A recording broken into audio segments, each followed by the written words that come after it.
What's going on? Zach Adelstein here with Daily Edge Sports, bringing you another college football video. Today we're going to be going over the Friday slate on Underdog. Um, got a decent amount out now. There's a few more games that are going to be on that Friday slate. Notably, I think we'll get at some New Mexico UCLA lines that aren't out yet. But we'll be putting those out in Discord for our members. If you're a member, look out for some slips for those games, some picks for those props. But we do have some lines for this Colorado Houston game and Kansas State Arizona. Um, Colorado is a 4.5 point dog going to Houston. There's 44.5 point total there, and Kansas State is a 1.5 point favorite against Arizona with a 54.5 point total. So that game's interesting. Might be a little bit more high scoring. I don't think there's a ton. I don't love the data and the picks that they have out right now for those two games, but yeah, before we jump into this, let's talk about Daily Edge Sports. If you're not in Daily Edge Sports yet, you are missing out. Putting out slips every day. Every day there's a game, we have slips out. WNBA is just getting wrapped up. Had a ton of huge winning slips this season, and the playoffs really are a good place to be for WNBA. NFL is obviously here. There will be slips every Sunday, every game day. Thursdays, Mondays, last Friday we had some slips. And college football, I love putting out slips for college football. Getting information early. First 2 or 3 weeks of the season, we're really getting information, figuring out what these teams are doing with their new recruits and their new transfers, because now there's so many transfers and not very many returning players, and figuring out where that's going to fit in the long run. Um, but yeah, let's go on and get into this Friday slate. So let's start off. We start off with the first game. It's Colorado at Houston game. Colorado's been really interesting. Been a lot of news coming out of Colorado this week. If you notice, there's not a quarterback listed here.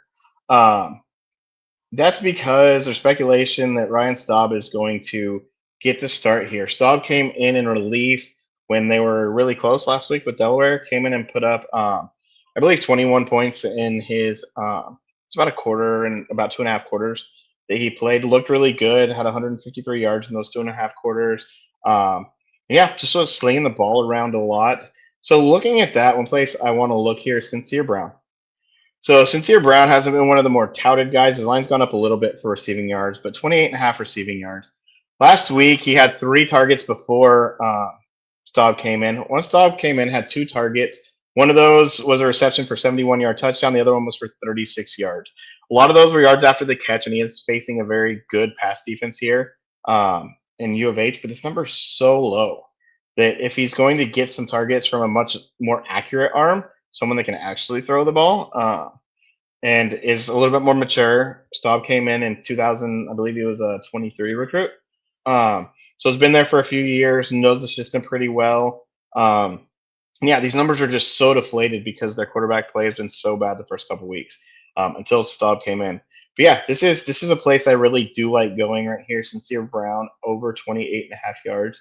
The other receivers, Joseph Williams got, I believe, the first 3 targets from Staub, but that number is a little bit higher. He only caught one of those 3 passes.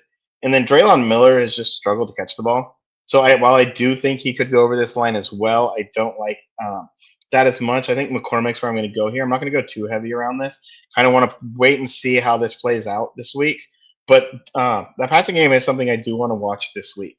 Another place I really want to go on the other side of this U of H line is Tanner Koziel. I believe that's how you say his name. He's a tight end for U of H. He has put up some monster numbers the first 2 weeks. He's by far their top target. He has 15 targets to the first 2 games of the season. He's caught 13 of those balls, 52 yards last week, 63 yards. Faded him a little bit in a few lines last week. His number was up around 65 yards. Now it's back down to a manageable 47.5 yards, which you can see has gone over in both games. Where I want to look is over here at his reception mark.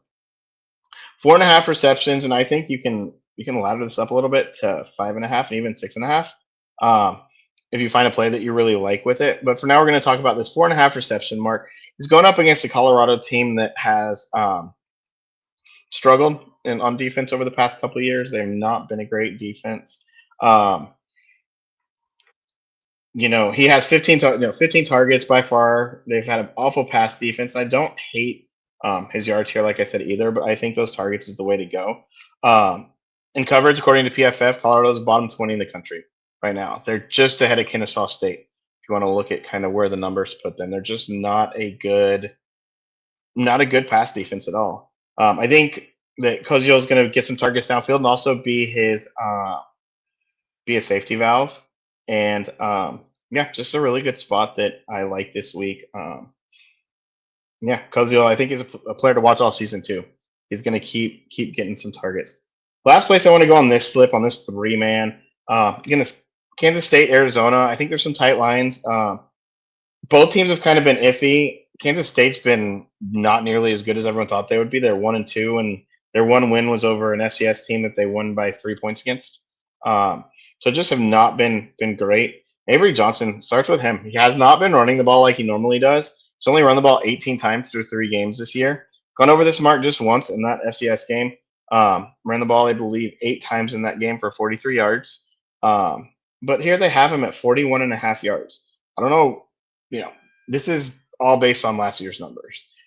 He's going up against an Arizona team that is a very good run defense. Excuse me. They're ranked in the top 15 in rushing efficiency, allowing less than 2.5 yards per carry so far. They haven't played a bunch of good teams in Arizona, but still, I mean, 2.5 yards a carry against anyone is very good. I also think that this is going to be, like we said, a tight game. This game is expected to shoot out. I think that Avery Johnson is going to have to air the ball out a little bit more than he would like. He's not going to run the ball. They're not going to be able to run the ball. And yeah, I just think this number is way too high for Avery Johnson and where this team is right now. I wouldn't take this much lower than 37, 36. I don't think it'll go that much lower. People still see the name Avery Johnson, and they think that he's where he was last year when he was running for 57 and 64 yards. But he hasn't done that yet. He hasn't shown that he can do that yet. So I do like this under 41 against a team that's been very, very good against the run this year. But yeah, so let's go back over these numbers.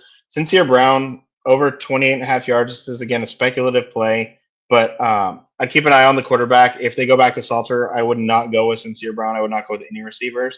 But if they do put in Ryan Staub here, I do think you can play some of these receivers. Then we have Tanner Koziel here, 4.5 receptions. He's leads the team with 15 targets at 6 and 7 receptions through 2 games. I think you can ladder this play a little bit. And then Avery Johnson, 41.5 rushing yards. Has only done it against an FCS team where he barely did it. This is a game that's expected to be really tight against a good rushing defense, and I just think that number is too high. So yeah, hope you all have a good Friday night. Hope you all have a good weekend. We're gonna have more videos out this weekend, and come join us in Daily Edge Sports. Hope to see you guys soon. Peace.